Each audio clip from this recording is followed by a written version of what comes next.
'Tis so sweet. Over the last few weeks, I've shared with us how because Jesus loved, we love. Because Jesus worshipped, we live lives of deep worship. Last week, because Jesus was holy, we can also live holy and consecrated lives. This week, I want to look at one last idea around this theme and say, because Jesus lives, I will live. Now, I used to teach Bible education at a local school here in Boksburg for a season. And I would teach the kids, but they taught me a lot too, I must tell you. And one day I asked the kids to complete this sentence. I said, blank is life. And they said things like, soccer is life, food is life. One of them said, I want to swap it around and say, life is good. We went through a bunch of these, and then I gave them my answer, and I said, God is life. Do you believe that? God is life, that life is all about Him?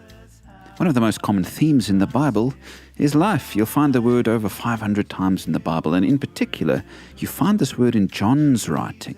81 times he used that word, and he was Jesus' best friend. He understood what Jesus was all about. Jesus was all about life. One of the things I say at every funeral I do, before I read the words of Jesus, is I say that if you had to summarize the teaching of Jesus in one word, you could use the word love. That works. But you could also use the word life, because he knew that life on earth is precious and is meant to be lived well.